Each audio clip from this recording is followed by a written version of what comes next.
Om Sri Aurobindo Mira, open my mind, my heart, my life to your light, your love, your power, in all things may I see the divine.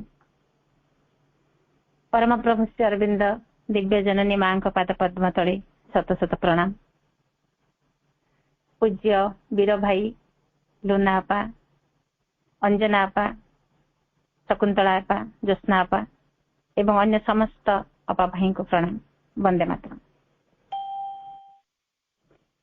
गत थर आमे श्री अरविंदर दर्शन दिवस पर्यंत आम आलोचना जाइथिला।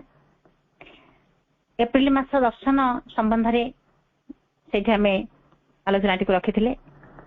जिते श्री अरविंदर आस्ते आस्ते स्वास्थ्य द्रुत प्रगति आरंभ होगा लगिला एवं ये घटनाटी पूरा बिजुड़ी बेगर सबुआड़े व्यापीगला।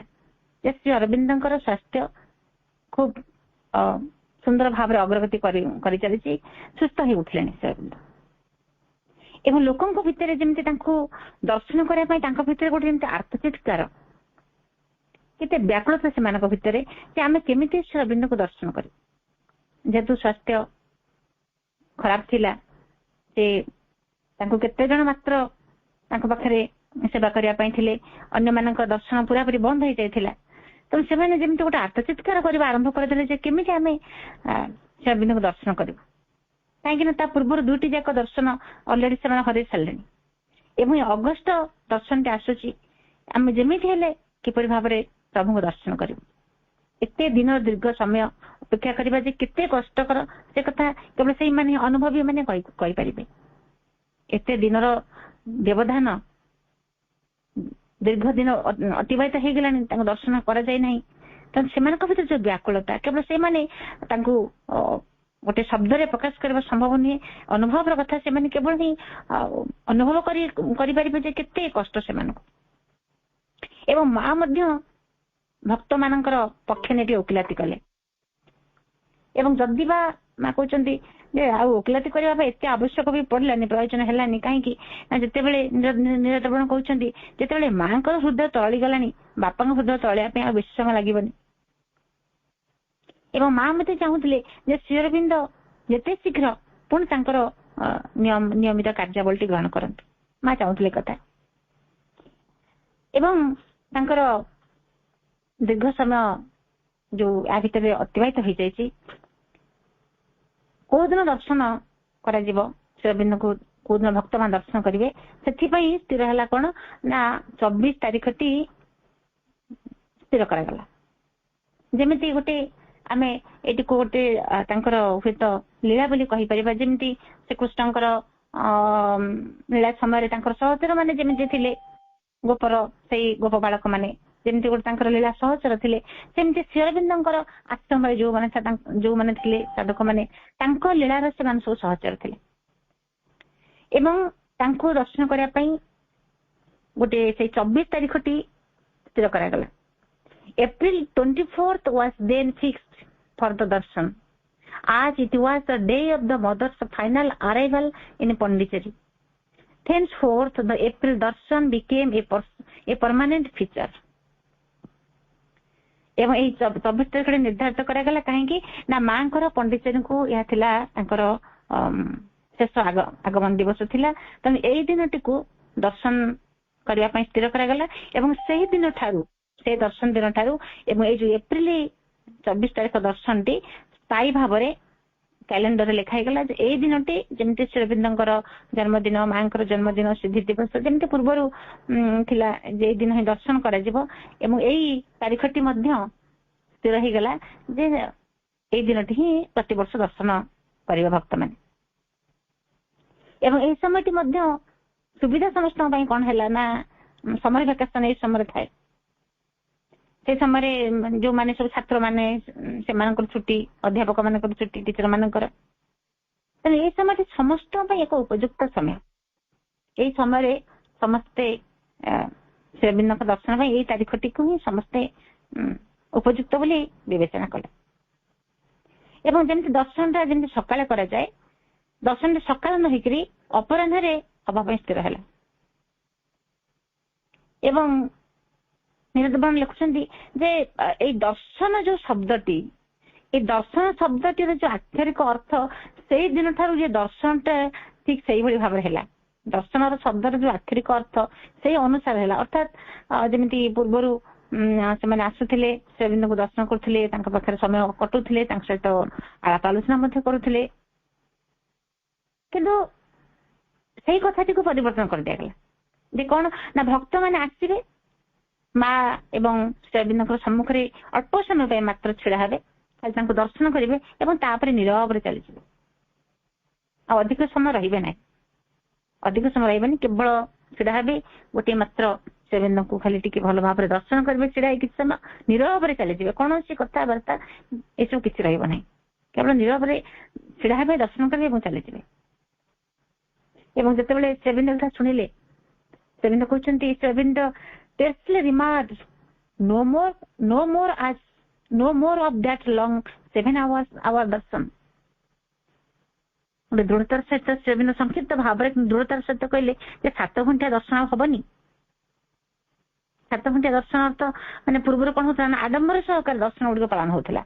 ପୁରା ସକାଳ 7:30 ଆରମ୍ଭ ହଉଥିଲା ଏବଂ ଅପରାହ୍ନ 3ଟା ପର୍ଯ୍ୟନ୍ତ ଚାଲୁଥିଲା।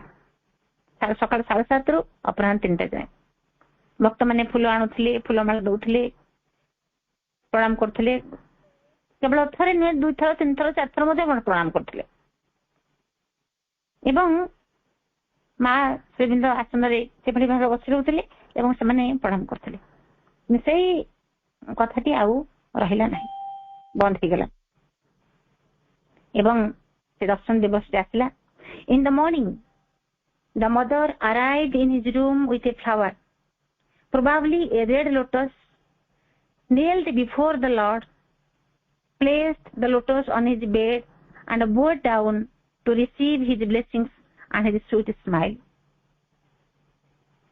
ମା କଣ କଲେ, ସେଦିନ ଦର୍ଶନ ଦିନ ଶ୍ରୀଅରବିନ୍ଦଙ୍କର ସକାଳେ, ଦର୍ଶନ ତ ଅପରାହ୍ନରେ ହବା ପାଇଁ ସ୍ଥିର ହେଲା, ଶ୍ରୀଅରବିନ୍ଦଙ୍କ ରୁମକୁ ମା ଆସିଲେ, ସକାଳୁ ଆସିଲେ, ଫୁଲଟେ ଧରିକି ଆସିଲେ।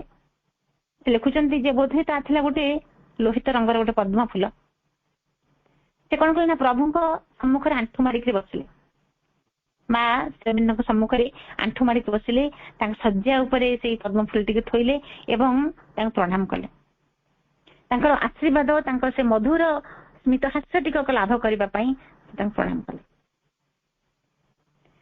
ଏବଂ ନୀଳଦବନ କହୁଛନ୍ତି, this was the second time I saw her doing pranam to him. The first time was on her birthday, February 21st. It was a revelation to me, for I did not expect her to bow down in the Indian way. କହୁଛନ୍ତି ଯେ ଏଇଠି ମୁଁ ଦେଖିଲି ଦ୍ୱିତୀୟ ଥର ପାଇଁ, ପ୍ରଥମ ଥର ମାଙ୍କୁ ଦେଖିଥିଲି ପ୍ରଣାମ କରିବାର ଏମିତି ଆଣ୍ଠୁ ମାଡି, ଯୋଉଟା କି ଭାରତୀୟ ପ୍ରଣାଳୀରେ ପ୍ରଣାମ କରିବାଟା ମୁଁ ଆଶା କରୁନଥିଲି ଯେ ଏଇଭଳି ଭାବରେ ମା ପ୍ରଣାମ କରିବେ। ପ୍ରଥମ ଗୋଟେ ଥର ଦେଖିଥିଲି କେତେବେଳେ ନା ଯେତେବେଳେ ମାଙ୍କର ଜନ୍ମଦିନରେ ପ୍ରଥମ ଥର ଦେଖିଥିଲି, ଏବଂ ଆଜି ଦେଖୁଛି ଯେ ମା ପୁଣି ପୁନର୍ବାର ସେଇ ଆଣ୍ଠୁ ମାଡିକିରି ଯେମିତି ଗୋଟେ ଭାରତୀୟ ପ୍ରଣାଳୀରେ ପ୍ରଣାମ କରୁଛନ୍ତି ଶ୍ରୀଅରବିନ୍ଦଙ୍କୁ। ଏବଂ ତା ପରଠୁ ନୀଳଦବନ ଲେଖୁଛନ୍ତି ଯେ ପ୍ରତ୍ୟେକ ଯୋଉ ଦର୍ଶନ ଦିବସ ଆସିଲା, ମୁଁ ଏଇ ଦୃଶ୍ୟଟିକି ପୁରା ଉପଭୋଗ କରୁଥାଏ, ତା ହୃଦୟର ସହିତ ଏ ଦୃଶ୍ୟଟିକି ମୁଁ ଉପଭୋଗ କରୁଥାଏ। ପ୍ରତ୍ୟେକ ଦର୍ଶନ ଦିବସରେ ମା ଏଇଭଳି ଭାବରେ ଆସନ୍ତି, ତାଙ୍କୁ ଫୁଲ ଦିଅନ୍ତି ଏବଂ ତାଙ୍କୁ ଆଣ୍ଠୁ ମାଡିକି ପ୍ରଣାମ କରନ୍ତି। ଏଇ ଦୃଶ୍ୟଟି ମତେ ଭାରି ଅତ୍ୟନ୍ତ ଆନନ୍ଦ ଦିଏ, ଯେମିତି ମୋ ହୃଦୟରେ ଯେମିତି ସେଇ ଦୃଶ୍ୟଟି ଏମିତି ଲିପିବଦ୍ଧ ହେଇକି ରହିଯାଇଛି। କେତେ ସୁନ୍ଦର ଦୃଶ୍ୟ। ଏବଂ ଅନ୍ୟ ଦିନ ମାନଙ୍କରେ କଣ କରନ୍ତି ନା ଶ୍ରୀଅରବିନ୍ଦଙ୍କର ହାତଟିକୁ ସେ ନିଅନ୍ତି, ସେତେ ଗୋଟେ ମୃଦୁ ଚୁମ୍ବନ ଦିଅନ୍ତି, କିନ୍ତୁ ଦର୍ଶନ ଦିବସରେ ଯୋଉ ଆଣ୍ଠୁ ମାଡିକିରି ଭାରତୀୟ ପ୍ରଣାଳୀରେ ପ୍ରଣାମଟା କରିବାଟା ଏଇଟିକୁ ଭାରି ଗୋଟେ ଆନନ୍ଦଦାୟକ ସୁନ୍ଦର ଗୋଟେ ସ୍ମୃତି, ଯେମିତି ତାଙ୍କ ପାଇଁ ଦର୍ଶନଟି ବହୁତ ଭଲ ଲାଗେ। ପୁରା ସେ କହୁଛନ୍ତି ଯେ ମୁଁ ଏଇଟିକୁ ଦୃଶ୍ୟଟିକୁ ପୁରା ଆନନ୍ଦ ସହିତ ଉପଭୋଗ କରେ। ମା କେତେବେଳେ ଆସିବେ, ପ୍ରଣାମ କରିବେ, ମୁଁ ମାନେ ଏଇ ଦୃଶ୍ୟଟିକୁ ଦେଖିବା ପାଇଁ ମୁଁ ଗୋଟେ ମୁହୂର୍ତ୍ତ ମଧ୍ୟ ମୋ ଆଖି ପାଖ ହୁଏ ନାହିଁ ଯେ କାଳେ କେତେବେଳେ ମୁଁ ଅନ୍ୟମନସ୍କ ହେଇଯିବି, ଏ ଦୃଶ୍ୟଟି ଅବସର ଯିବ ମୋ ଆଖି ସାମ୍ନାରୁ, କେତେବେଳେ ଏ ଦୃଶ୍ୟଟି ସଂଘଟିତ ହେଇଯିବ ମୁଁ ଜାଣିପାରିବି ନାହିଁ। ତେଣୁ ମୁଁ ପୁରା ଯେମିତି ନିର୍ବିମେଷ ନୟନରେ ଚାହିଁଥାଏ କେତେବେଳେ ମା ଆସିକରି ସେଇ ପ୍ରଣାମଟି କରିବେ। ସୁନ୍ଦର ଦୃଶ୍ୟ। ଏବଂ ସେଦିନ ମା କଣ କଲେ, ତାଙ୍କର ଦର୍ଶନ ଯେହେତୁ ହବ ସେଦିନ ତାଙ୍କର କାର୍ଯ୍ୟସୂଚୀ, ତାଙ୍କର ଶ୍ରୀଅରବିନ୍ଦଙ୍କର ତାଙ୍କର ଲଞ୍ଚ ଏବଂ ଦର୍ଶନ ପାଇଁ ସେ କେତେବେଳେ ଆସିବେ, ତାର ଆଗମନର ସମୟ ସବୁକିଛି ନିର୍ଦ୍ଧାରଣ କରିଦେଲେ। ସବୁ କିଛି ତ ଗୋଟେ ସିଷ୍ଟମେଟିକ ଆଶ୍ରମରେ ଏତେ ଟିକେ ଏପାଖ ହବାର ନାହିଁ। ସବୁ କଥା ଗୁଡିକ ନିର୍ଦ୍ଧାରିତ ହେଇକିରି ମା ଆଗରୁ ନିର୍ଦ୍ଧାରଣ କରି ରଖିଥାନ୍ତି। ଏବଂ ନିର୍ଦ୍ଦେଶ କହୁଛନ୍ତି ଯେ ଆମକୁ ମଧ୍ୟ ସେଥିପାଇଁ ପ୍ରସ୍ତୁତ ହବାକୁ ପଡିବ, ଗୁରୁଙ୍କୁ ମଧ୍ୟ ପ୍ରସ୍ତୁତ କରିବାକୁ ହବ। ତାପରେ ସକାଳ ସମୟଟି ଯେମିତି ଅତିବାହିତ ତାପରେ ହେଇଗଲା ଏବଂ ମା ଖାଲି ଯେମିତି ଗୋଟେ ପୁରା ଧାଇଁ ଧାଇଁ ବୁଲୁଥାନ୍ତି, କିଭଳି ଭାବରେ କାମ ହବ, କେମିତି ସବୁ କାର୍ଯ୍ୟ ଗୁଡିକ ଶୃଙ୍ଖଳାର ସହିତ ହବ, ସବୁ କାମକୁ ପୁରା ତଦାରଖ କରୁଥାନ୍ତି। ତାପରେ ଯେତେବେଳେ ସମସ୍ତ କାର୍ଯ୍ୟ ସରିଲା, ମା କଣ କଲେ ନା ଗୋଟେ ସୁନ୍ଦର ଗୋଟେ ମନୋରମ ଶାଢୀ ପରିଧାନ କଲେ ଏବଂ ମସ୍ତକରେ ସୁନ୍ଦର ମୁକୁଟଟିଏ, ରାଣୀ ପରି ଯେମିତି ଗୋଟେ ରାଣୀ ତ ଗୋଟେ ଦେବୀ ସତେ ଯେମିତି ନିରଦମଣି ଲେଖୁଛନ୍ତି ଯେମିତି ଜଣେ ଦେବୀ, ଦେବୀ ଭଳି ସେ ତ ଦେବୀ ହିଁ ତ ମା। ଏବଂ ଦେବୀର ଗୋଟେ ରୂପ ନେଇକି ସମ୍ଭାର ନେଇକିରି ସେ ଆସି କଣ କଲେ ନା ଶ୍ରୀଅରବିନ୍ଦଙ୍କର ପ୍ରକୋଷ୍ଠରେ ନିର୍ଦ୍ଧାରିତ ଯୋଉ ସମୟଟି ଦିଆଯାଇଥିଲା ସେ ସମୟରେ କିଛି ସମୟ ପୂର୍ବରୁ ସେଠି ଉପସ୍ଥିତ ହେଲେ ଏବଂ ତାପରେ ସମସ୍ତେ ସେଠି ଉପସ୍ଥିତ ପୂର୍ବରୁ ଥାନ୍ତି। ନିରଦମଣି କହୁଛନ୍ତି ଯେହେତୁ ଗୋଟେ ବହୁତ ଦିନ ପରେ ପୁଣି ଦର୍ଶନଟି ହଉଛି, ପ୍ରଥମ ଦର୍ଶନ ଦୁର୍ଘଟଣା ପରେ, ଶ୍ରୀଅରବିନ୍ଦଙ୍କର ଦୁର୍ଘଟଣା ପରେ ଏଇଟି ପ୍ରଥମ ଦର୍ଶନ, ତେଣୁ ଆମ ଦଳଟି ପୁରା ପ୍ରସ୍ତୁତ, ପୁରା ଦଳଟି ଆମେ ସେ ସଜାଗ ହେଇକିରି ଆମେ ଛିଡା ହେଇଛୁ, ପରେ ଜାଗ୍ରତ ପ୍ରହରୀ ହେଇକିରି ଆମେ ସଜାଗ ହେଇ ଛିଡା ହେଇଛୁ। ମା କଣ କଲେ ତାଙ୍କର ସେଇ କୋମଳ ମଧୁର ସ୍ମିତ ହାସ୍ୟରେ ସମସ୍ତଙ୍କ ଆଡକୁ ଟିକେ କୋମଳ ନୟନରେ ସମସ୍ତଙ୍କୁ ଦୃଷ୍ଟିପାତ କଲେ, ସମସ୍ତଙ୍କୁ ଦେଖିନେଲେ ଏବଂ ଯେତେବେଳେ ସମସ୍ତେ ପ୍ରସ୍ତୁତ ଅଛନ୍ତି ଦେଖିଲେ ମା ମଧ୍ୟ ବହୁତ ଖୁସି ହେଇଗଲେ। ତାପରେ ଶ୍ରୀଅରବିନ୍ଦଙ୍କର ଚେହେରାର ବର୍ଣ୍ଣନା କରୁଛନ୍ତି ନିରଦମଣି। Sri Aurobindo was dressed in an immaculate white dhoti. Immaculate ହେଲା ଗୋଟେ ଦାଗହୀନ ସୁନ୍ଦର dhoti. Its border densely creased as is the custom in Bengal. A silk chadar across his chest and his long shining hair flowing down. A picture that reminded us of Shiva and Shakti going out to give darshan to their bhaktas. Sri Aurobindo was in front and the mother behind. They sat together as on other darshan days, he on his right, a glorious view, and the ceremony began. ସେ ଶ୍ରୀଅରବିନ୍ଦ ଗୋଟେ ସୁନ୍ଦର ଗୋଟେ ଦାଗହୀନ ଧୋତି ପିନ୍ଧିଥିଲେ ଏବଂ ତାର ଧଡ଼ି ଗୁଡିକ ଗୋଟେ ବଙ୍ଗୀୟ ପଦ୍ଧତି ଅନୁସାରେ ଗୋଟେ ଦନ୍ତୁର ଦନ୍ତୁ ଦେଇକି ବା ଗୋଟେ କୁଞ୍ଚିତ ହେଇକିରି ସେ ତାର ଧଡ଼ିଟି ହେଇଥିଲା ଏବଂ ତାଙ୍କର ଯୋଉ ବକ୍ଷ ଦେଶରେ ଯେମିତି ଶ୍ରୀଅରବିନ୍ଦ ଆମେ ଦେଖିଛୁ ଫଟୋରେ ଯେଭଳି ଭାବରେ ସେଭଳି ଭାବରେ ଗୋଟେ ପ୍ରାନ୍ତରୁ ଅନ୍ୟ ପ୍ରାନ୍ତ ଯାଏ ରେଶମୀ ଚାଦରରେ ଆଚ୍ଛାଦିତ ହେଇକି ରହିଥିଲା ଏବଂ ତାଙ୍କର ଯୋଉ ଦୀର୍ଘ ଉଜ୍ଜ୍ୱଳ କେଶ ରାଶି ଝୁଲିକି ରହିଥିଲା ତଳକୁ।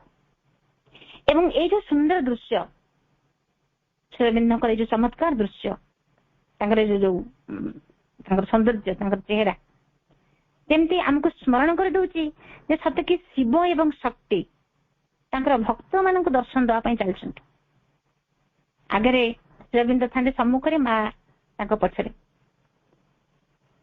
ଚାଲିଛନ୍ତି। ସତେ ଯେମିତି ଲାଗୁଛି ଯେମିତି ଶିବ ଏବଂ ଶକ୍ତି, ଶିବ ଏବଂ ଶକ୍ତି ଦୁଇ ଜଣ ଆସିଛନ୍ତି, ବାହାରି ଆସିଛନ୍ତି କଣ କରିବା ପାଇଁ ନା ତାଙ୍କ ଭକ୍ତ ଗଣଙ୍କୁ ଦର୍ଶନ ଦେବା ପାଇଁ ଯେମିତି ବାହାରିକି ଆସିଛନ୍ତି। ଯେମିତି ଅନ୍ୟ ଦିନ ମାନଙ୍କରେ ମା ଶ୍ରୀଅରବିନ୍ଦ ଯୋଉଭଳି ଭାବରେ ଆସନରେ ବସନ୍ତି ସେଦିନ ମଧ୍ୟ ସେଇଭଳି ଭାବରେ ଆସନରେ ବସିଲେ। ମା ଶ୍ରୀଅରବିନ୍ଦଙ୍କର ଦକ୍ଷିଣ ପାର୍ଶ୍ୱରେ ବସିଲେ ଏବଂ ଗୋଟିଏ ସୁନ୍ଦର ଦୃଶ୍ୟ, ଚମତ୍କାର ଦୃଶ୍ୟ। ତାପରେ ଦର୍ଶନଟି ଖୁବ ସାଧା ସିଧା ଭାବରେ ହେଲା, କୌଣସି ଆଡମ୍ବର ନାହିଁ, ସାଧା ସିଧା ଭାବରେ। ଏବଂ ସାଧକ ମାନେ ଜଣ ଜଣ କରିକି ଆସୁଥାନ୍ତି, ଦୁଇଙ୍କ ମଧ୍ୟରେ 1:2 ତାଙ୍କ ସେମାନଙ୍କ ସମ୍ମୁଖରେ ଅଳ୍ପ ସମୟ ପାଇଁ ଛିଡା ହଉଥାନ୍ତି, ନୀରବରେ ତାଙ୍କୁ ପ୍ରଭୁ ଏବଂ ମାଙ୍କୁ ଦର୍ଶନ କରୁଥାନ୍ତି। ଏବଂ ସେଇ ମାଙ୍କର ପ୍ରଭୁଙ୍କର ତାଙ୍କର ସେ ନୀରବ ଦୃଷ୍ଟି, କରୁଣାସିକ୍ତ ସେ ସ୍ମିତ ହାସ୍ୟ ଯେମିତି ସ୍ପର୍ଶ କରୁଥାଏ ସାଧକ ମାନଙ୍କୁ ଅତ୍ୟନ୍ତ ଭକ୍ତିର ସହିତ, ଭାବର ସହିତ ବିହୋଳେଇକିରି ଭକ୍ତମାନେ ମା ଶ୍ରୀଅରବିନ୍ଦଙ୍କୁ ଦର୍ଶନ କରୁଥାନ୍ତି। ଏତେ ଦିନ ପରେ ଦର୍ଶନ କରୁଛନ୍ତି ଏବଂ ସେଇ ଦର୍ଶନରେ ମା ଏବଂ ପ୍ରଭୁଙ୍କର ତାଙ୍କର ମଧ୍ୟ ସେ ସ୍ମିତ ହାସ୍ୟ ଏବଂ ତାଙ୍କ ଦୃଷ୍ଟି, ନୀରବ ଦୃଷ୍ଟି, କରୁଣା ସଜଳ ଦୃଷ୍ଟି ଭକ୍ତମାନଙ୍କୁ ମଧ୍ୟ ସ୍ପର୍ଶ କରୁଥାଏ। ଏବଂ କଣ ସ୍ପର୍ଶ କରୁଥାଏ, କଣ ଭାବର ଆଦାନ ପ୍ରଦାନ ପରସ୍ପର ଭିତରେ କେବଳ ସେଇ ଭକ୍ତ ଜାଣିଥିବେ, ମହାପ୍ରଭୁ ଜାଣିଥିବେ। ଏବଂ ସେମାନେ କୃତ୍ୟ ହେଇକିରି ତା ନୀରବରେ ଭକ୍ତମାନେ ସେଠୁ ଚାଲି ଯାଉଥାନ୍ତି। ଏବଂ ଯେତେବେଳେ ସାଧକ ମାନେ ତାଙ୍କର ଦେଖିଲେ, ଏତେ ଦିନ ପରେ ଯେତେବେଳେ ତାଙ୍କର ପ୍ରିୟ ଗୁରୁଦେବଙ୍କୁ ଦେଖୁଛନ୍ତି, ପୂର୍ବ ସ୍ୱାସ୍ଥ୍ୟ ଫେରି ପାଇଛନ୍ତି, ତାଙ୍କର ମୁଖମଣ୍ଡଳରୁ, ସାଧକ ମାନଙ୍କର ମୁଖମଣ୍ଡଳରୁ ତାଙ୍କର ମନର ଭାବଟି ପୁରା କଳ୍ପନା କରି ହୋଇଯାଇଥାଏ। ପରିଷ୍କାର ଭାବରେ ଯେମିତି ତାଙ୍କ ମନର କଥାଟି ଯେମିତି ତାଙ୍କ ଭକ୍ତ ମାନଙ୍କର ଆଖିରେ, ତାଙ୍କ ଚେହେରାରେ ପରିଷ୍କାର ଭାବରେ ଯେମିତି ଲିପିବଦ୍ଧ ହେଇଯାଉଥାଏ। କେତେ ସେମାନେ ଖୁସି, ତାଙ୍କ ଭାବଟିକୁ ଶବ୍ଦ ମାଧ୍ୟମରେ ପ୍ରକାଶ କରିବା ତ ଅସମ୍ଭବ। ଏବଂ ତାଙ୍କର ସେ ଭାବଟି ପରିଷ୍କାର ଭାବରେ ଯେମିତି ପଢି ହେଇଯାଉଥାଏ, ତାଙ୍କୁ ଦେଖିଲେ ଜାଣି ହେଉଥାଏ ପ୍ରକୃତିରେ ସାଧକ ମାନଙ୍କ ଭିତରେ କେତେ ଆନନ୍ଦ, କେତେ ଆଗ୍ରହ, କେତେ ଉତ୍କଣ୍ଠା, କୃତ୍ୟ ହେଇକରି ସେମାନେ ସେଠୁ ଚାଲି ଯାଉଥାନ୍ତି। ତାପରେ ଗୋଟେ ଘଣ୍ଟାକ ଭିତରେ ଦର୍ଶନ ସରିଗଲା। ଦ ଦର୍ଶନ was over within an hour and when Sri Aurobindo was back in his room, Dr. Rao remarked in his childlike manner, "Sir, you looked grand at the darshan." ଯେତେବେଳେ ଘଣ୍ଟାକ ଭିତରେ ଦର୍ଶନ ସରିଗଲା, ଆଗରୁ ପ୍ରାୟ 7 ଘଣ୍ଟା ପର୍ଯ୍ୟନ୍ତ ରହୁଥିଲେ, ସମସ୍ତେ ଆସୁଥିଲେ, ବସୁଥିଲେ, କଥାବାର୍ତ୍ତା, ପ୍ରଣାମ କରୁଥିଲେ, ଥରେ 2 ଥର 3 ଥର ଏଇଭଳି ଭାବରେ ପ୍ରଣାମ ଚାଲିଥିଲା। କିନ୍ତୁ ଏବେ କେବଳ ଆସିଲେ, ଦର୍ଶନ କରିଦେଇ ଚାଲିଗଲେ ଏବଂ ଦର୍ଶନ ଘଣ୍ଟା ଭିତରେ ଶେଷ ହେଇଗଲା।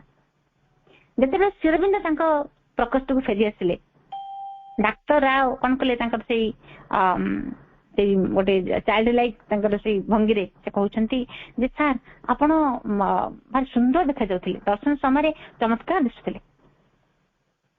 Shri Arvind smiled and he retorted just to tease him. At others time he does not. Shri Arvind ଏକଥା ହସିଦେଲେ ଏବଂ ଅନ୍ୟମାନେ ତାଙ୍କୁ ଚିଡେଇବା ପାଇଁ ସେ କହିଲେ ଯେ ଅନ୍ୟ ସମୟରେ କଣ ସେ ସେଭଳି ଦିଶନ୍ତି ନାହିଁ, କେବଳ ଆଜି ହିଁ କଣ ଏତେ ଚମତ୍କାର ଦିଶୁଥିଲେ, ଅନ୍ୟ ଦିନ ଦିଶନ୍ତି ନାହିଁ। ଏବଂ ଯେତେବେଳେ ଏକଥା ଶୁଣିଛନ୍ତି ଡକ୍ଟର ରାଓ, ସେ ଗୋଟେ ଟିକେ ସଙ୍କଟ ଅବସ୍ଥାରେ ପଡିଗଲେ, କଣ ଉତ୍ତର ଦେବେ, ତାଙ୍କର କହିବାର ଉଦ୍ଦେଶ୍ୟ ସେୟା ନଥିଲା। ସେ କହୁଛନ୍ତି, "No, I did not mean that." ମୁଁ ସେମିତି ଅର୍ଥରେ କହିନଥିଲି, ମୁଁ ଏମିତି କହିଲି। ବାସ୍ତବରେ ନିରଦମଣି ଲେଖୁଛନ୍ତି ଯେ ଗୋଟେ ଦର୍ଶନ ସମୟରେ ଯୋଉ ଶ୍ରୀଅରବିନ୍ଦ ଯେପରି ଦିଶୁଥିଲେ, ଗୋଟିଏ ପଲକ ପାଇଁ ତାଙ୍କୁ ଯିଏ ବି ଦେଖିଛି ସେଦିନ, ସେ ଦର୍ଶନ ସମୟରେ ଗୋଟିଏ ପଲକ, ଆଖିର ପଲକ ମାତ୍ରେ ଯିଏ ତାଙ୍କୁ ଦେଖିଥିବ, ସେ ସହସ୍ର ସହସ୍ର ଭକ୍ତଙ୍କର ଯେମିତି ମନୋଭାବଟିକୁ ଡକ୍ଟର ରାଓ ବ୍ୟକ୍ତ କରିଦେଲେ। ଏତେ ଚମତ୍କାର, what a grandeur and majesty in his simple silent pose, what a power, as if he held the whole world in the palm of his hand. ଯେମିତି ସବୁ ସହସ୍ର ସହସ୍ର ଭକ୍ତଙ୍କର ମନୋଭାବଟିକୁ ଯେମିତି ଡକ୍ଟର ରାଓ ବ୍ୟକ୍ତ କରି ପକେଇଲେ। କି ଗରିମାମୟ, କି ମହତ୍ୱପୂର୍ଣ୍ଣ ତାଙ୍କର ସେ ସରଳ ନୀରବ ଭଙ୍ଗୀ ଏବଂ କେତେ ଶକ୍ତି ତାଙ୍କ ଭିତରେ, ତବେ ଯେମିତି ସେ ସମଗ୍ର ପୃଥିବୀଟିକୁ ତାଙ୍କ ହାତ ପାପୁଲିରେ ଧରି ରଖିଛନ୍ତି। ଏତେ ଚମତ୍କାର ସୁନ୍ଦର ଦେଖାଯାଉଛନ୍ତି ସେଦିନ। ଏବଂ ସେ କଥାଟିକୁ ଯେତେବେଳେ ଡକ୍ଟର ରାଓ କହିଦଉଛନ୍ତି, ତାଙ୍କୁ ଯଦି ବା ଚିଡେଇବା ପାଇଁ ଏମାନେ କହିଲେ ଯେ ଅନ୍ୟ ଦିନ କଣ ଶ୍ରୀଅରବିନ୍ଦ ସେପରି ଦିଶନ୍ତି ନାହିଁ। ଏବଂ ନିରଦମଣି ଲେଖୁଛନ୍ତି ଯେ ପ୍ରକୃତରେ ସମସ୍ତ ଭକ୍ତଙ୍କର ମନ କଥାଟିକୁ ଯେମିତି ଡକ୍ଟର ରାୟ କହିଦେଲେ, ଚମତ୍କାର ସେଦିନ ପ୍ରକୃତି ଦିଶୁନାହାନ୍ତି। ଏବଂ କୌଣସି ମାନବ ଯଦି କେବେ ଦେବ ବ୍ୟକ୍ତିତ୍ୱ ଲାଭ କରିଥାଏ, ତେବେ ଏଇଠାରେ ହିଁ ସମସ୍ତଙ୍କର ଦର୍ଶନ ପାଇଁ, ଆଶୀଷ ଗ୍ରହଣ ପାଇଁ ଏଇଠାରେ ହିଁ ଯେମିତି ସେ କଥାଟି ପ୍ରତିବାଦ ହଉଥିଲା। ଏବଂ ସେ ଦେବଚିତ୍ତ ମହିମାମୟଙ୍କର କେବଳ ଗୋଟିଏ ସ୍ପର୍ଶରେ ହିଁ ଯେମିତି ଅନେକଙ୍କର ଗଭୀର ପରିବର୍ତ୍ତନ ହେଇଯାଇଛି। ସ୍ପର୍ଶଟିଏ ଖାଲି ପାରେ ବଦଳାଇ ଅପ୍ରତିହତ୍ୟ ଭାଗ୍ୟ ଗତି। A touch can alter the fixed front of a fate. ଯେମିତି ପ୍ରତ୍ୟେକ ଦର୍ଶନ ସାଧକ ମାନଙ୍କ ପାଇଁ ଗୋଟିଏ ସେ ଅନନ୍ତ ଅଭିମୁଖରେ ଯାତ୍ରା କରିବା ପାଇଁ ପରବର୍ତ୍ତୀ ମାଇଲ ଖୁଣ୍ଟ ଦିଗରେ ଗୋଟିଏ ପଦକ୍ଷେପ। ନିରଦମଣି କହୁଛନ୍ତି ଯେ ଯେତେ ଦର୍ଶନ ଦିବସ ଶ୍ରୀଅରବିନ୍ଦଙ୍କର ହୁଏ ଏବଂ ଦର୍ଶନ ଦିବସ ହଉଛି ଗୋଟିଏ କଣ ନା ଦର୍ଶନ ହେଲା, ଶ୍ରୀ ଅରବିନ୍ଦ ନିଜେ କହିଛନ୍ତି ଦର୍ଶନ ହେଲା ମହତ୍ ଅବତରଣର ସମୟ। ଦର୍ଶନ ଆର୍ ପିରିୟଡ୍ସ ଅଫ୍ ଗ୍ରେଟ୍ ଡିସ୍କେଣ୍ଟ। ଗୋଟେ ମହତ୍ ଅବତରଣର ସମୟ ହଉଛି ଦର୍ଶନ। ଏବଂ ନିରଦବର୍ଣ୍ଣ କହୁଛନ୍ତି ଯେତେ ଦର୍ଶନ ଦିବସ ପାଳନ କରାଯାଏ, ପ୍ରତ୍ୟେକ ଦର୍ଶନ ଦିବସ ଆମକୁ ସେ ଅନନ୍ତ ଅଭିମୁଖରେ ଯାତ୍ରା କରିବା ପାଇଁ ଯେମିତି ଗୋଟେ ଗୋଟେ ମାଇଲ ଖୁଣ୍ଟ, ଗୋଟିଏ ଗୋଟିଏ ଆମକୁ ପାହାଚକୁ ଉଠେଇ ନେବାରେ ସାହାଯ୍ୟ କରିଥାଏ ପ୍ରତ୍ୟେକ ଦର୍ଶନ ଦିବସ। ଏବଂ ତାପରେ ଶ୍ରୀ ଅରବିନ୍ଦ ତାଙ୍କର ଶାରୀରିକ ସୁସ୍ଥତା ଲାଭ କରିଥିଲେ। ସୌଭାଗ୍ୟବଶତଃ ସେ ସମୟରେ ଗୋଟେ ବହି ପାଇଁ ଗୋଟେ ଅନୁରୋଧ ଆସିଲା। ଆଉ ଗୋଟେ କଲିକତାର ଗୋଟେ ଥିଲା ଆର୍ଯ୍ୟ ପବ୍ଲିସିଂ ହାଉସ, ସେଇଠି ଗୋଟେ ଅନୁରୋଧ ଆସିଲା ଯେ ଶ୍ରୀ ଅରବିନ୍ଦଙ୍କର ଗୋଟେ ବହି ଛପାଯିବ। ଏବଂ ସେତେବେଳେ ଶ୍ରୀ ଅରବିନ୍ଦ ଦ ଲାଇଫ ଡିଭାଇନ ଟିକୁ ଲେଖିଥିଲେ। ତେଣୁ ସେ ଦିବ୍ୟ ଜୀବନ ବା ଲାଇଫ ଡିଭାଇନ ଟିକୁ ସେମାନେ ଚାହିଁଲେ ଯେ ଏଇଟିକୁ ଆମେ କରିବୁ। ଏବଂ ଦ ଲାଇଫ ଡିଭାଇନ ଟି ଆଗରୁ କଣ ହେଇଥିଲା ନା ସେ ଆର୍ଯ୍ୟ ପତ୍ରିକାରେ ଧାରାବାହିକ ଭାବରେ ବାହାରିଥିଲା। ବର୍ତ୍ତମାନ ତାକୁ ଯୋଉ ଧାରାବାହିକ ଭାବରେ ଯୋଉ ବାହାରିଥିଲା, ସେ ବହିଟିକୁ ବର୍ତ୍ତମାନ ସେମାନେ ଚାହିଁଲେ ଆକୁ ଆମେ ପୁସ୍ତକ ଆକାରରେ ବାହାର କରିବା। ଏବେ ତ ଶୁଣିଲା ପରେ ଏଇ ପ୍ରସ୍ତାବ ଯେତେବେଳେ ମାଙ୍କ ପାଖକୁ ଗଲା, ମା ଶୁଣି ଖୁସି ହେଲେ ଏବଂ ଶ୍ରୀ ଅରବିନ୍ଦଙ୍କ ଠାରୁ ମଧ୍ୟ ଅନୁମତି ଚାହିଁଲେ। ଯେତେବେଳେ ଶ୍ରୀ ଅରବିନ୍ଦଙ୍କୁ କୁହାଗଲା, ଶ୍ରୀ ଅରବିନ୍ଦ ମଧ୍ୟ ଯେତେବେଳେ ଜାଣିଲେ ଯେ ଏଟିକୁ ପୁସ୍ତକ ଆକାରରେ ବାହାର କରିବା ପାଇଁ ସ୍ଥିର କରାଯାଉଛି, ତାହେଲେ ସେ କଣ କଲେ, ସେଥିରେ ଆଉ ଗୋଟେ ଦୁଇଟି ନୂଆ ପରିଚ୍ଛେଦ ମଧ୍ୟ ସେଥିରେ ଆଉ କିଛି ଯୋଡ଼ିଲେ। ସେ ଲେଖା ଲେଖି ତାପରେ ଆରମ୍ଭ କଲେ। ସେ ଚାହିଁଲେ ଯେ ମୁଁ କିଛି ଆଉ କିଛି ଯୋଡ଼ିବି, ଏବେ ବହି ବାହାର କରିବା ପୂର୍ବରୁ ଆଉ କିଛି ଯୋଡ଼ିବି। ତେଣୁ ସେ ଲେଖା ଲେଖି କରିବା ପାଇଁ କଣ କରାଗଲା ନା ଗୋଟେ ନୂଆ ଟେବୁଲ ତିଆରି ହେଲା। ସେ ଟେବୁଲଟି ତାଙ୍କର ସେ ଶଯ୍ୟା ଧାରରେ ଶଯ୍ୟା ପାଖରେ ପକେଇ ଦିଆଗଲା। ତାଙ୍କୁ ଦିଆଗଲା 3ଟି କଲମ, 2ଟା ପେନସିଲ, କିଛି କାଗଜ, ଏଇଭଳି ଭାବରେ ତାଙ୍କ ପାଖରେ ରହିଲା ଲେଖିବା ପାଇଁ। ଏବଂ ସେ କିପରି କାର୍ଯ୍ୟ କରୁଛନ୍ତି ଜାଣିବା ପାଇଁ ନିରଦବର୍ଣ୍ଣ କହୁଛନ୍ତି ସେ କେମିତି କାର୍ଯ୍ୟ କରୁଛନ୍ତି ଜାଣିବା ପାଇଁ ମୋ ଭିତରେ ଗୋଟେ କୌତୂହଳ ଥିଲା। କାରଣ ତାଙ୍କର ଯୋଉ ସେ ନୀରବ ମନ ଭିତରୁ ଯୋଉ ଉର୍ଦ୍ଧ୍ୱରୁ ଚିନ୍ତା ଗୁଡିକ ଉତ୍ତରି ଆସେ, ଶୁଣିଥିଲେ ସେ। ଯେମିତି ଆମେ ଜାଣିଛୁ, ଯେତେବେଳେ ଲେଖୁଥିଲେ ଟାଇପ ରାଇଟର ପାଖରେ ବସୁଥିଲେ, କେବଳ ଟାଇପ ରାଇଟର ଉପରେ କେବଳ ଅଙ୍ଗୁଳି ଚାଳନା କରୁଥିଲେ ଏବଂ ଉର୍ଦ୍ଧ୍ୱରୁ ଯାହା କିଛି ଆସୁଥିଲା ତାକୁ ସେ ଲେଖି ଯାଉଥିଲେ। 64 ପେଜେସ ର ଗୋଟେ ଥିଲା ଯୋଉ ଆମର ଆର୍ଯ୍ୟ ପତ୍ରିକା, ସେ ତାକୁ ଲେଖୁଥିଲେ, ଅନବରତ ଭାବରେ ଲେଖି ଚାଲୁଥିଲେ। ଟାଇପ ରାଇଟର ଉପରେ ସେ ଅଙ୍ଗୁଳି ଚାଳନା କରୁଥିଲେ ଏବଂ ଯାହା ବି ଯୋଉ ଉର୍ଦ୍ଧ୍ୱରୁ ଆସୁଥିଲା ତାକୁ ଟିକିଏ ମଧ୍ୟ, ଯେମିତି ଧରନ୍ତୁ ଜଣେ ଗପଟେ ଲେଖୁ, କବିତାଟେ ଲେଖନ୍ତୁ ବା ଯାହାବି ଜଣେ କବି କିଛି ଲେଖା ସେ ବସନ୍ତି ଲେଖିବା ପାଇଁ, ଚିନ୍ତା କରନ୍ତି, କିଛି ଲେଖନ୍ତି, ବିଷୟବସ୍ତୁକୁ ସେ ଆଗ ଚିନ୍ତା କରନ୍ତି କୋଉ ବିଷୟରେ ଲେଖିବେ, ଗୋଟେ ଫ୍ରେମ ତିଆରି କରନ୍ତି। କିନ୍ତୁ ଶ୍ରୀ ଅରବିନ୍ଦ ସବୁର ଉର୍ଦ୍ଧ୍ୱରେ ସେ କେବଳ ବସୁଥିଲେ, ଟାଇପରାଇଟର ଉପରେ ଅଙ୍ଗୁଳି ଚାଳନା କରୁଥିଲେ ଏବଂ ଅଟୋମେଟିକାଲି ତାଙ୍କ ହାତ ଚାଲୁଥିଲା। ଅର୍ଥାତ ଉର୍ଦ୍ଧ୍ୱରୁ ଯାହା କିଛି ତାଙ୍କ ମସ୍ତିଷ୍କରେ ପ୍ରବେଶ କରୁଥିଲା ସେଗୁଡିକ ସବୁ ଟାଇପ ହେଇଯାଉଥିଲା। ଏଇ କଥାଟିକୁ ଯେତେବେଳେ ଶୁଣିଥିଲେ ନିରଦବର୍ଣ୍ଣ, ତେଣୁ ସେ ଭାବିଲେ ଯେ କେମିତି ତାଙ୍କର ସେଇ ଉର୍ଦ୍ଧ୍ୱରୁ ଯୋଉ ଚିନ୍ତା ଗୁଡିକ ଆସୁଛି ସେଗୁଡିକ ସିଧାସଳଖ କେମିତି ସେ କଲମରେ ପ୍ରବେଶ କରୁଛି, ସେ କଥା ଆମେ ଯଦି ଜାଣିଛୁ ତାକୁ ଦେଖିବାର ସୁଯୋଗଟେ ଆସିଲା। ଏବଂ ସେଇ ସେ କହୁଛନ୍ତି ଯେ ତାଙ୍କର ଯୋଉ ନୀରବ ମନଟି ଭିତରେ ଯୋଉ ଅଦୃଶ୍ୟ ଭାବ ଗୁଡିକ ଯୋଉ ପ୍ରବେଶ କରୁଛି, ଗୋଟି ଗୋଟି ହେଇକି ଉର୍ଦ୍ଧ୍ୱରୁ ବିଭିନ୍ନ ମନର ବିଭିନ୍ନ ସ୍ତର ଦେଇକି ଯୋଉ ଅବତରଣ କରୁଛି, ମୁଁ ତାକୁ ଟିକେ ଦେଖିପାରିଥାନ୍ତି କି। ଏବଂ ସେ କିପରି ଲେଖୁଥିଲେ ସେ କେବଳ ତାହା ହିଁ ଦେଖିଲେ। କିପରି ଭାବରେ ସେଇ ବିଭିନ୍ନ ମନର ବିଭିନ୍ନ ସ୍ତର ଦେଇକରି ଶ୍ରୀ ଅରବିନ୍ଦଙ୍କ ଭିତରକୁ ପ୍ରବେଶ କରୁଛି ତାକୁ ତ କେହି ଦେଖିବା ସମ୍ଭବ ନୁହେଁ, କିନ୍ତୁ କିପରି ଭାବରେ ସେ ଅନବରତ ଭାବରେ କଣ୍ଟିନ୍ୟୁଅସଲି ଲେଖି ଚାଲିଛନ୍ତି, ସ୍ପଣ୍ଟାନିୟସଲି, ସେଟା କେବଳ ସେ ଦେଖୁଥିଲେ। ଏବଂ ସେ କହୁଛନ୍ତି ଯେ ତାଙ୍କ ଲେଖିବାର ପଦ୍ଧତିଟି ଆମ ଭଳିଆ ନଥିଲା, ନା ଆମେ ଯେମିତି ମନୁଷ୍ୟ ମାନଙ୍କ ଭଳିଆ ନଥିଲା, କଟାକଟି କରିକିରି ବନ୍ଦ କରିକିରି ଭାବି ଭାବିକିରି ଯେମିତି ଆମେ ଲେଖୁ ସେଭଳି ନଥିଲା, ପୁରା ସ୍ପଣ୍ଟାନିୟସ ଭାବେ ଚାଲିଥିଲା। ସୁନ୍ଦର ଭାବରେ ସେ କଣ କରୁଥିଲେ, ଲେଖି ଚାଲୁଥିଲେ। ଏବଂ ଶଯ୍ୟା ଉପରେ ସେ କେମିତି ବସୁଥିଲେ ନା, ଶଯ୍ୟା ଉପରେ ଯୋଉ ବସୁଥିଲେ ଡାହାଣ ଗୋଡଟି କି ସେ ଖଟ ଉପରେ ଲମ୍ବେଇ ଦଉଥିଲେ ଲେଖୁଥିଲେ ଏବଂ ତାଙ୍କର ଶଯ୍ୟାର ସେ ପଛପଟେ ରହିକରି ନିରଦ ବରଣ କଣ କରୁଥିଲେ ନା ତାଙ୍କର ଗତିବିଧିକି ଲକ୍ଷ୍ୟ କରୁଥିଲେ। ଏବଂ ଯେତେବେଳେ ସେ ଲେଖିବା ପାଇଁ ଆରମ୍ଭ କରୁଥିଲେ, ଧାଡିଟି ଯେତେବେଳେ ତାଙ୍କର ଆରମ୍ଭ ହଉଥିଲା, ସେଇଭଳି ଭାବରେ ପୁରା ଧାଡି ପରେ ଧାଡି, ଧାଡି ପରେ ଧାଡି ସେ ଲେଖି ଚାଲୁଥିଲେ। ଏବଂ ଯେମିତି ମନେ ହଉଥିଲା ଯେ ତାଙ୍କ ମନ ଭିତରେ ଯେମିତି ସବୁ କିଛି ପୂର୍ବରୁ ନିର୍ଦ୍ଧାରିତ ହେଇକି ରହିଛି। ଯେମିତି ଝରଣାରୁ ଯେମିତି ଝରଝର ହେଇକରି ପାଣିର ସ୍ରୋତ ଯେମିତି ନିରବଚ୍ଛିନ୍ନ ଭାବରେ ଗତି କରି ଚାଲେ, ସେଇଭଳି ଭାବରେ ୱାନ୍ସ ତାଙ୍କର ଲେଖା ଆରମ୍ଭ ହଉଥିଲା ମାନେ ପୁରା ଧାଡି ପରେ ଧାଡି, ଧାଡି ପରେ ଧାଡି ଲେଖି ଚାଲୁଥିଲେ। ଏବଂ କେତେବେଳେ ତାଙ୍କ କଥାରେ ଯେମିତି ଗୋଟେ ସେ କହୁଛନ୍ତି ଯେମିତି ଟ୍ୟାପ ଟେ ଖୋଲିଦେଲେ ଯେମିତି ପାଣି ଝରଝର ହେଇକରି ଝରି ଆସେ, ସେଇଭଳି ଭାବରେ ତାଙ୍କ ଲେଖନୀ ମନରୁ ସେଇଭଳି ଭାବରେ ଝରଣା ଗତିରେ ତାଙ୍କ ଲେଖା ଗୁଡିକ ଅନବରତ ଧରି ଚାଲୁଥିଲା। ଏବଂ ସେ ଗୋଟେ ସମତା ଭିତରେ ପୁରା ରହୁଥିଲେ। କେତେବେଳେ କେମିତି ଟିକେ ସେ ତାଙ୍କ ଦେହରୁ ବହୁତ ଝାଳ ବାହାରେ, ସେ କେତେବେଳେ କେମିତି ଟିକେ ଝାଳ ଟିକେ ପୋଛି ପକଉଥାନ୍ତି, ପୁଣି ତାଙ୍କର ସେ ଲେଖାରେ ନିମଗ୍ନ ହେଇଯାଉଥାନ୍ତି। ଏଇପରି ଭାବରେ ତାଙ୍କର ଲେଖା ପୁରା 2 ଘଣ୍ଟା ପର୍ଯ୍ୟନ୍ତ ଚାଲେ। ଏବଂ ମା କଣ କରନ୍ତି, ଗୋଟେ ଗ୍ଲାସେ ପଇଡ ପାଣି ଧରିକି ଆସି ପହଞ୍ଚନ୍ତି। ଏବଂ ମା ଯେ ଆସିକରି ସେଠି ଉପସ୍ଥିତ ହେଲେଣି ପଇଡ ପାଣି ଧରିକି, ମା ତ ତାଙ୍କର କାର୍ଯ୍ୟରେ ବ୍ୟାଘାତ ସୃଷ୍ଟି କରନ୍ତି ନାହିଁ, ମା ନିରବରେ ଛିଡା ହୁଅନ୍ତି।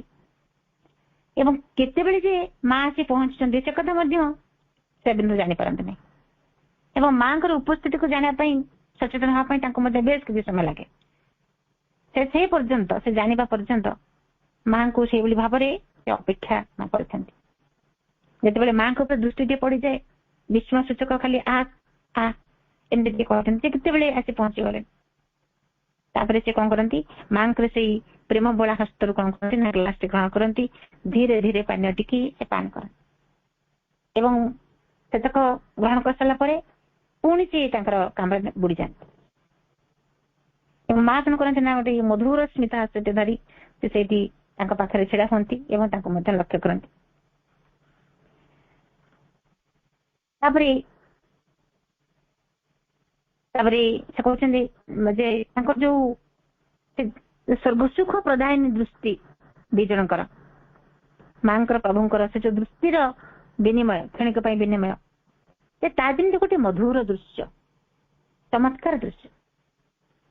ତାଙ୍କ ଲେଖା ଯେତେବେଳେ ସରିଲା ବେଳକୁ ପ୍ରାୟ ସେ ଜାଗାଟି ପୁରା ଭିଜି ଯାଇଥାଏ। ଏମିତି ତ ଗ୍ରୀଷ୍ମ ମାସ, ପ୍ରବଳ ଗରମ, ସେଥିରେ ପୁଣି ଶ୍ରୀବିନ୍ଦୁଙ୍କ ଶରୀରରୁ ଏତେ ପରିମାଣରେ ଝାଳ ନିର୍ଗତ ହଉଥାଏ ଏବଂ ଯୋଉ ଜାଗାରେ ସେ ବସିଥାନ୍ତି ସେ ଜାଗାଟି ପୁରା ଝାଳରେ ବୁଡି ଯାଇଥାଏ। ଏବଂ ଏମାନେ କଣ କରନ୍ତି, ସାଧକ ମାନେ ସେ ନିରତ ବରଣ ବା ଆଉ ଯେ ଥାନ୍ତି ସେମାନେ କଣ କରନ୍ତି ନା ତାଙ୍କର ଶରୀରକୁ ପୋଛି ଦିଅନ୍ତି, ତାପରେ ବିଛଣା ଚାଦରକୁ ବଦଳାଇ ଦିଅନ୍ତି।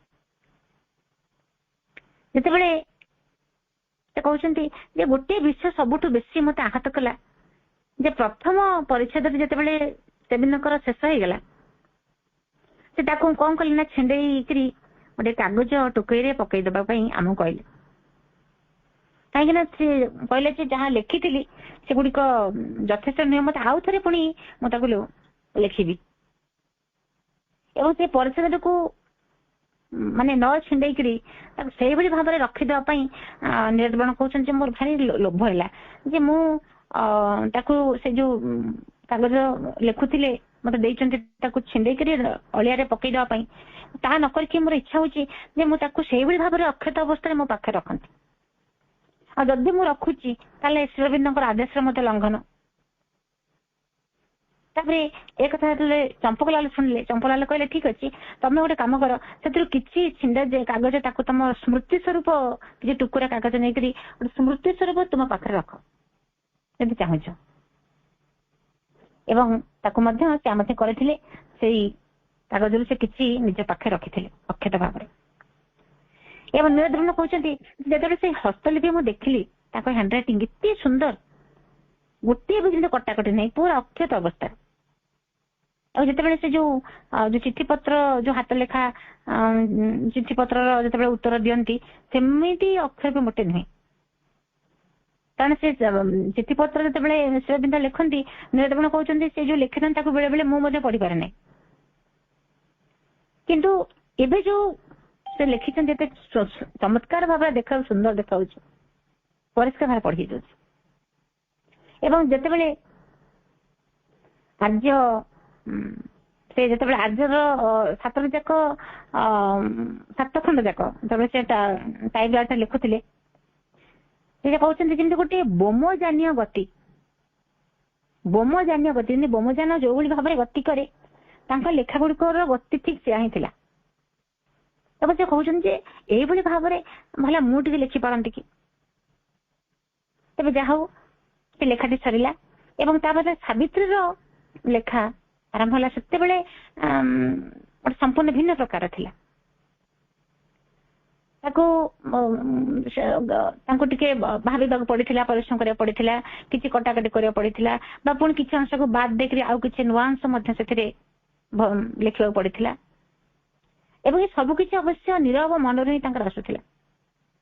ନୀରବ ଲେଖୁଛନ୍ତି ଗୋଟେ ଥିଲା ରୋଜ ଅଫ୍ ଗଡ୍ ଆଉ ଗୋଟେ ଥିଲା ଗଡ୍ସ ଲେବର।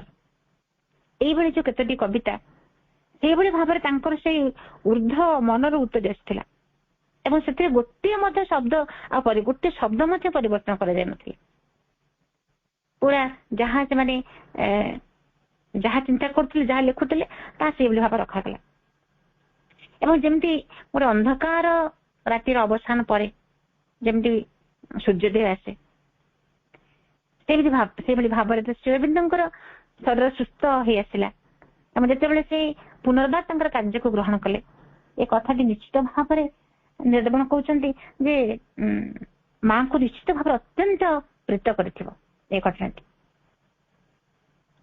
ତାପରେ ସେଦିନଙ୍କ ଯେତେବେଳେ ସ୍ୱାସ୍ଥ୍ୟର ଉନ୍ନତି ଆସ୍ତେ ଆସ୍ତେ ହେଲା, ସେ ସେଇ ସମୟରେ କଣ କରନ୍ତି ନା ସେ କିଛି ଘଣ୍ଟା ଗୋଟେ ଚେୟାରରେ ବସନ୍ତି ଏବଂ ଯେତିକି ସମୟ ବସନ୍ତି ତାଙ୍କର ସମସ୍ତ ସମୟ କେବଳ ଆଧ୍ୟାତ୍ମିକ ଲେଖାପଢା ବିଷୟରେ ହିଁ ତାଙ୍କର ସମୟ ଅତିବାହିତ କରୁଥିଲେ। ଚିଠିପତ୍ର ଲେଖିବା ପାଇଁ ତାଙ୍କର ଯୋଉ ପୁରା 8-9 ଘଣ୍ଟା ପର୍ଯ୍ୟନ୍ତ ତାଙ୍କୁ ପରିଶ୍ରମ କରିବାକୁ ପଡୁଥିଲା। ପ୍ରାୟ ସେ ବସିକି ଯେତେ ଚିଠି ସବୁ ଆସିଥାଏ ସାଧକ ମାନଙ୍କ ପାଖରୁ, ଭକ୍ତ ମାନଙ୍କ ପାଖରୁ, ତାର ଉତ୍ତର ଲେଖିବା ପାଇଁ ତାଙ୍କୁ ପ୍ରାୟ ଦିନକୁ ଅତି କମରେ 8-9 ଘଣ୍ଟା ପର୍ଯ୍ୟନ୍ତ ପୁରା ନିରବ ବସିକି ତାଙ୍କୁ ଚିଠିପତ୍ର ଉତ୍ତର ଦେବାକୁ ପଡୁଥିଲା, ନିରବଚ୍ଛିନ୍ନ ଭାବରେ ଏଭଳି କରୁଥିଲେ। ଏବଂ ଯେତେବେଳେ ଦୁର୍ଘଟଣା ଆକ୍ସିଡେଣ୍ଟ ଘଟିଲା ତା ପରଠୁ ତାଙ୍କୁ ଏଥିରୁ ଯେମିତି ଗୋଟେ ବିରାଟ ମୁକ୍ତି ମିଳିଲା, ସେ କଥା ଆଉ ତାଙ୍କୁ କରିବାକୁ ଦିଆଗଲାନି। ଏବଂ ତାପରେ ଗୋଟେ ସେ ବହିର ତାଙ୍କ ଯୋଉ ଲାଇଫ ଡିଭାଇନ ସେଠି କଣ ହେଲା ନା ଗୋଟେ ପ୍ରଥମ ଯେମିତି ଗୋଟେ ପ୍ରଥମ ଖଣ୍ଡ ଯେତେବେଳେ ବାହାରିଲା, ଯେମିତି ଗୋଟେ ଦିବାଲୋକର ସ୍ପର୍ଶ ସେ ପାଇଲା। When at the end of the year 1939 ଯେତେବେଳେ 1939 ମସିହାରେ 1939 ଶେଷ ଭାଗ, ଯେତେବେଳେ ଦ୍ୱିତୀୟ ବିଶ୍ୱଯୁଦ୍ଧ, ପ୍ରଥମ ବିଶ୍ୱଯୁଦ୍ଧ ହେଇଥିଲା 1914 ମସିହାରେ, ଦ୍ୱିତୀୟ ବିଶ୍ୱଯୁଦ୍ଧ ସମୟରେ ସେ ପ୍ରଥମ ବିଶ୍ୱଯୁଦ୍ଧ 1914 ମସିହାରେ ତାଙ୍କର ଯୋଉ ଆର୍ଯ୍ୟ ପତ୍ରିକାର ପ୍ରକାଶନ ଆରମ୍ଭ ହେଇଥିଲା, ଯୋଉଟା କି ଲାଇଫ ଡିଭାଇନରେ ତାର ଧାରାବାହିକ ଭାବରେ ବାହାରିଥିଲା। ଏବଂ ପ୍ରଥମ ଖଣ୍ଡ ପରେ ଅନ୍ୟ ଖଣ୍ଡଟି ବାହାରିଲା। এই ଦୁଇଟି ଯାକ ସୁବିସ୍ତୃତ ଭାବରେ ତାକୁ ପୁନର୍ବାର କିଛି ତା ଦେହରେ ଆଡ କରିକି ତାକୁ ବାହାର କଲେ। ଏବଂ ଯେତେବେଳେ ସେଇ ତାଙ୍କର ଯେତେବେଳେ ସେ ଲେଖିଲେ, ଯେତେବେଳେ ସେ ବହି ଗୁଡିକ ବାହାରିଲା, ଯେମିତି ସେ ବହି ଗୁଡିକ ଯେତେବେଳେ ସେ ତାକୁ ଭଗବତ ଯେମିତି ଗୋଟେ ଦାନ ସ୍ୱରୂପ, ଯେମିତି ସେ ବହି ତ ନୁହେଁ, ଯେମିତି ଗୋଟେ ଭଗବାନଙ୍କର ଯେମିତି ଭଗବତ ଦାନ ଏଇଭଳି ଭାବରେ ମାନେ ମନେ ହେଉଥାଏ। ଏବଂ ସେଇଟାକୁ ଯେତେବେଳେ ଟାଇପ କରିବା ପାଇଁ ପଠାଗଲା, କାହାକୁ ପୃଥ୍ୱୀ ସିଂ ବୋଲି ଜଣେ ବ୍ୟକ୍ତି ସାଧକ ଥିଲେ ଯିଏକି ଟାଇପ କରୁଥିଲେ, ସେ ଟାଇପ କରିବା ପାଇଁ ତ ପୃଥ୍ୱୀ ସିଂଙ୍କ ପାଖକୁ ସେଗୁଡ଼ିକ ପଠେଇ ଦିଆଗଲା ଏବଂ ତାଙ୍କ ମାଧ୍ୟମରେ ସେ କହୁଛନ୍ତି ଯେମିତି ଗୋଟେ ଭଗବତ ଦାନ ସ୍ୱରୂପ ମୁଁ ତାକୁ ଧରିକରି ତାକୁ ନେଇକି ଯାଉଥିଲି। ଏବଂ ଯେ ପର୍ଯ୍ୟନ୍ତ ଶ୍ରୀ ଅରବିନ୍ଦଙ୍କର ଗୋଟେ ତାଙ୍କର ଶ୍ରୀ ଅରବିନ୍ଦ ତ ନିଜେ ତାଙ୍କର ଚକ୍ଷୁର ତାଙ୍କର ପାୱାର ବହୁତ ଥିଲା, ସେ ନିଜେ ହିଁ ସେଗୁଡିକ କଣ କରୁଥିଲେ ନା ଯଦି ଆବଶ୍ୟକ ହେଇଥାନ୍ତା କଣ ସେ ଅନ୍ୟମାନଙ୍କୁ ସାଧକ ମାନଙ୍କୁ ଦେଇଥାନ୍ତେ, ତାକୁ ପଢିକିରି ହୁଏତ କିଛି ତା ଭିତରେ ଯଦି କିଛି କୋଉଠି ମିଷ୍ଟେକ କିଛି ଅଛି, ସ୍ପେଲିଂ ମିଷ୍ଟେକ, ତାକୁ ଠିକ କରିବା ପାଇଁ ଦେଇଥାନ୍ତେ। କିନ୍ତୁ ଯେହେତୁ ନୀଳଦେବନ କହୁଛନ୍ତି ଯେ ତାଙ୍କର ଯେ ପର୍ଯ୍ୟନ୍ତ ସେ ତାଙ୍କ ଚକ୍ଷୁରେ ବ୍ୟବହାର କରିପାରୁଥିଲେ, ସେ କଣ ଲେଖୁଛନ୍ତି ତାହା ଆମେ ଜାଣିବାର କୌଣସି ଉପାୟ ନଥିଲା। ଏବଂ ବେଳେ ବେଳେ କଣ ହୁଏ, ଯେତେବେଳେ ସେ କଥା ପ୍ରସଙ୍ଗରେ ହୁଏତ ଯେତେବେଳେ ସେ କିଛି କୁହନ୍ତି, ସେତେବେଳେ ସେମାନେ ଶୁଣନ୍ତି, କାନଡରେ ଶୁଣନ୍ତି ଯେ ଲାଇଫ ଡିଭାଇନ ଯୋଉ ଲେଖା ହଉଛି ନୂଆ ବିଶ୍ୱ ତାର ଯୋଗ କଲେ କଣ ସେଥିରେ ଲେଖା ଅଛି, ଏବଂ ବେଳେ ବେଳେ ସେ କୋଉ ବିଷୟରେ ଲେଖୁଛନ୍ତି, କେତେ ଦୂର ଲେଖିଲେଣି, ତା ଦେହରେ କଣ କଣ ନୂଆ ବିଷୟ ଯୋଗ କରିଛନ୍ତି, ସେଗୁଡିକ ମଧ୍ୟ ସେ ବେଳେ ବେଳେ କଥା ପ୍ରସଙ୍ଗରେ କହିଦିଅନ୍ତି। ଏବଂ କେତେବେଳେ ଗୁରୁ କଣ ଯେ କରୁଛନ୍ତି ତାହା ଭାଗ୍ୟ କିମ୍ବା ସୁଯୋଗ କିମ୍ବା ପ୍ରୟୋଜନୀୟତା ସେ କଥା ଆମକୁ ଜଣାଇ ଦଉଥାଏ। କାରଣ ସେବିନ୍ଦଙ୍କର ପ୍ରତ୍ୟେକ କଥା ଜାଣିବା ପାଇଁ ସେମାନଙ୍କ ଭିତରେ ଗୋଟେ ବହୁତ ଆଗ୍ରହ ଥାଏ ଯେ କେମିତି ଆମେ ସେ କଣ ଲେଖୁଛନ୍ତି, କଣ କରୁଛନ୍ତି, ସେ ବିଷୟରେ ଜାଣିବା ପାଇଁ ତାଙ୍କ ଭିତରେ ବହୁତ ଆଗ୍ରହ। ଏବଂ ଯେତେବେଳେ ସେବିନ୍ଦଙ୍କର ଜୀବନ ଯେତେବେଳେ ଲେଖାଗଲା, ସେବିନ୍ଦଙ୍କର ଜୀବନ ଶ୍ରୀନିବାସ ଆୟଙ୍ଗାର ସେବିନ୍ଦଙ୍କର ଜୀବନଟା ଲେଖି ସାରିଲା ପରେ ସେ ସେବିନ୍ଦଙ୍କ ପାଖକୁ ପଠେଇଥିଲେ ପଢିବା ପାଇଁ। ସେବିନ୍ଦ ପ୍ରଥମେ ପଢିବେ, ଜାଣିବେ, ତାପରେ ଯାଇକି ତା ପ୍ରକାଶ ପାଇବ। ଏବଂ ଯେତେବେଳେ ସେଇ ଆୟଙ୍ଗାର ଯେତେବେଳେ ସେ ପାଣ୍ଡୁଲିପିଟିକୁ ସେବିନ୍ଦଙ୍କୁ ଦେଇଛନ୍ତି, ସେବିନ୍ଦ ତାକୁ ଆମୂଳଚୂଳ ପଢିଲେ ଏବଂ ତାଙ୍କ ରାଜନୈତିକ ଜୀବନ ସମ୍ବନ୍ଧରେ କିଛି କଥା ସେଥିରେ ଯୋଗ କଲେ। ଏବଂ ଯୋଉ ରାଜନୈତିକ ବିଷୟରେ ଯୋଉ କଥାରେ ଯୋଗ କଲେ ସେ ବିଷୟରେ ଆଉ କାହାରି ମଧ୍ୟ ଜ୍ଞାନ ନଥିଲା, ସେ ସେଥିରେ କିଛି ସେଥିରେ ଯୋଗ କଲେ। ଏବଂ ଯେତେବେଳେ ଲାଇଫ ଡିଭାଇନ ଯେତେବେଳେ ବାହାରିଲା, ଦିବ୍ୟ ଜୀବନ ଯେତେବେଳେ ପ୍ରଥମ ଖଣ୍ଡର ପ୍ରକାଶନ ଯେତେବେଳେ ଆରମ୍ଭ,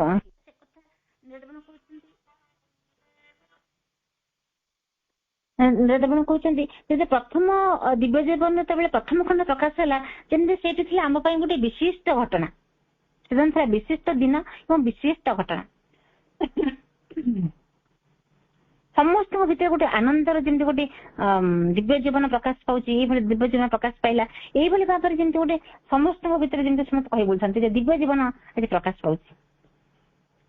ଏବଂ ଗୋଟେ ଜଣେ ଥିଲେ ଦାରା ବୋଲି ଜଣେ ଥିଲେ, ଜଣେ ସେବିନ୍ଦଙ୍କର ମୁସଲମାନ ଭକ୍ତ ଦାରା, ସେ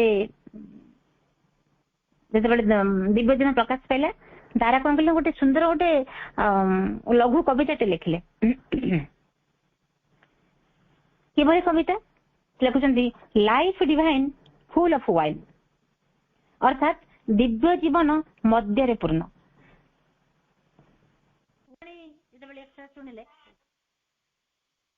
ପୁରାଣୀ ଉତ୍ତର ଦଉଛନ୍ତି ଯେ life divine mother's wine, the book is out, let us shout. ଦିବ୍ୟ ଜୀବନ ମଦ୍ୟ ମାଙ୍କର ବହି ବାହାରିଲା, ଚାଲ ଆମେ ସବୁ ରୋଳ କରିବା। ଯେମିତି life divine full of wine, ଦିବ୍ୟ ଜୀବନ ମଦ୍ୟରେ ପୂର୍ଣ୍ଣ।